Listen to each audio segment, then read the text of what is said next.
আমার বলাটা জরুরি না, তবুও বলছি, এখন আপনি যে ছবিটি স্ক্রিনে দেখতে পাচ্ছেন সেটি হচ্ছে আমাদের চাঁদ, যা কিনা আমাদের পৃথিবীর থেকে 4 গুণ ছোট। শুধু এটুকুই না, এটা সিরিস এবং প্লুটো নামের গ্রহ থেকে বড়। এরপর মার্কিউরি, যা আমাদের চাঁদের থেকে অনেক বড়। এরপর গ্যানিমেড, যা মার্কিউরি থেকে আরও একটি বড় গ্রহ।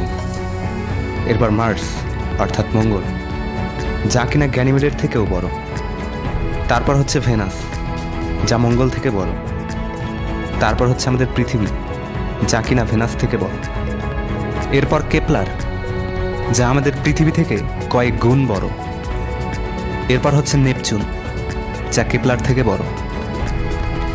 এরপর ইউরেনাস, যা কিনা নেপচুন থেকে বড়। এরপর স্যাটার্ন, যা ইউরেনাস থেকে কয়েক গুণ বড়। এরপর টুম্যাস, যা স্যাটার্ন থেকে বড়।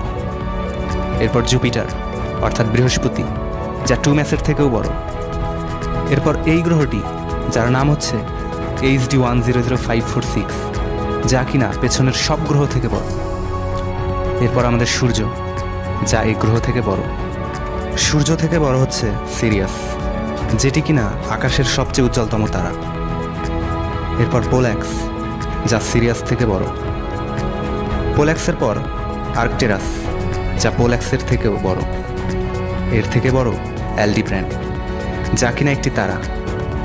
এর থেকেও বড় হচ্ছে রাইজেল, যাকে ব্লু সুপার জায়ান্ট বলা হয়ে থাকে। এর থেকেও বড় হচ্ছে পিস্টল স্টার। এর চেয়েও বড় হচ্ছে অ্যান্টারিস, যাকে রেড সুপার জায়ান্টও বলা হয়। আর এর চেয়েও বড় বিটেলজুস। এরপর ক্যানিস মেজরিস, যা এই সকল তারা হতে অনেক বড়। আর এর চেয়েও বড় EY স্কুটি। এ সকল তারা আমাদের গ্রহ থেকে অনেক অনেক অনেক বড়। এবার এই ভিডিওটিকে জুম আউট করতে করতে আমরা পুরো মহাবিশ্বের আকার পর্যন্ত যাচ্ছি। কি এই মহাবিশ্ব? কত বড় এই মহাবিশ্ব? শুধু দেখুন ভিডিওটি। এরপর হয়তো আপনার নিজের ভেতর থেকেই উত্তর চলে আসবে, এই মহাবিশ্বের তুলনায় আমরা কত নগণ্য। এখন যে দৃশ্যটি আপনি দেখছেন, সেখানে লাখো কোটি তারা রয়েছে। এটি হচ্ছে আমাদের গ্যালাক্সি, যেখানে লাখো কোটি গ্রহ তারা যে যার অবস্থানে বিদ্যমান। আর এই কোটি কোটি তারা আর গ্রহ মিলেই তৈরি আমাদের মিল্কি ওয়ে গ্যালাক্সি। এটি হচ্ছে আমাদের আকাশগঙ্গা, যার সীমা অপার, যেখানে রয়েছে কয়েকশো কোটি গ্রহ নক্ষত্র। এটি হচ্ছে আমাদের মিল্কি ওয়ে গ্যালাক্সি। এই মিল্কি ওয়ে গ্যালাক্সির পাশে রয়েছে আরও একটি গ্যালাক্সি, যার নাম অ্যান্ড্রোমেডা গ্যালাক্সি, যা কিনা আমাদের মিল্কি ওয়ে গ্যালাক্সি থেকেও 4 গুণ বড়। না জানি এর মতো কত গ্যালাক্সি আমাদের মিল্কি ওয়ে গ্যালাক্সির চারপাশে রয়েছে।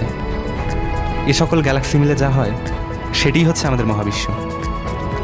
এটিই হচ্ছে আমাদের মহাবিশ্ব, যার ভেতর মিলিয়ন বিলিয়ন গ্যালাক্সি রয়েছে।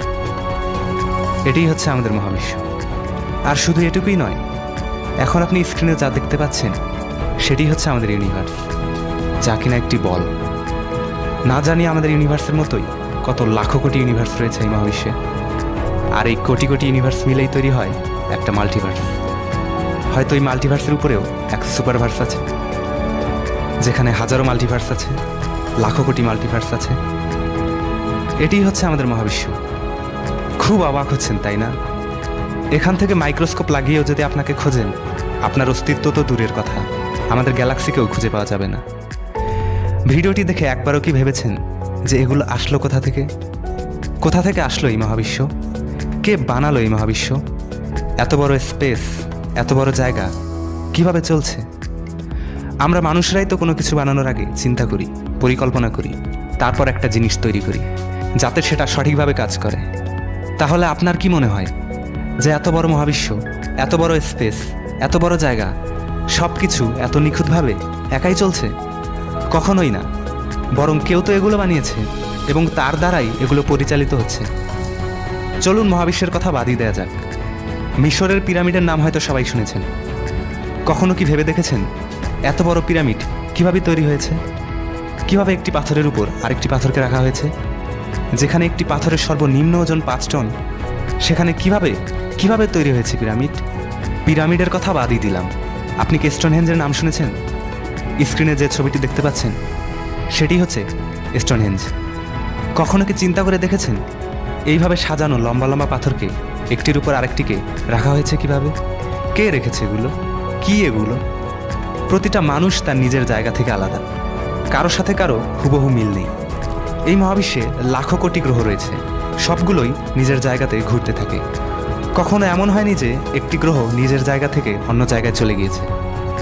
আমাদের বেঁচে থাকার জন্য খাবারের প্রয়োজন হয়, আর এই খাবার আমরা পৃথিবী থেকেই পেয়ে থাকি।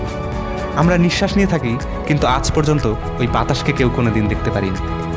এই পৃথিবীতে বেঁচে থাকার জন্য যে জিনিসের যতটুকু প্রয়োজন ততটুকুই রাখা হয়েছে। বায়ুতে অক্সিজেন সহ অন্যান্য গ্যাসের পরিমাণ, তাপমাত্রা, বায়ুচাপ, গ্র্যাভিটি ইত্যাদি সব কিছুকেই প্রয়োজন মতো রাখা হয়েছে। যদি এসব জিনিসের যে কোনো একটিরও সামান্য কম বেশি হতো, তাহলে এই পৃথিবীতে জীবের অস্তিত্ব থাকতো না।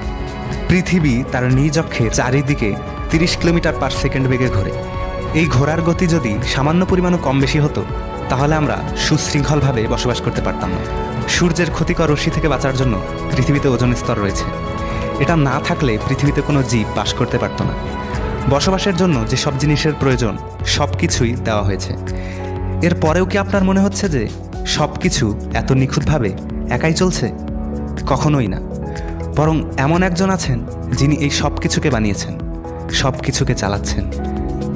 তিনি আর কেউ নন, তিনি হচ্ছেন সব কিছুর মালিক, আমাদের সৃষ্টিকর্তা মহান আল্লাহ। তার পরিচয় সম্পর্কে আসলে আমাদের কোনো ধারণাই নেই। সকল প্রশ্নের উত্তর আপনি 1400 বছর আগে কোরআনে পেয়ে যাবেন। মন দিয়ে কোরআন পড়ুন, আল্লাহকে জেনে যাবেন।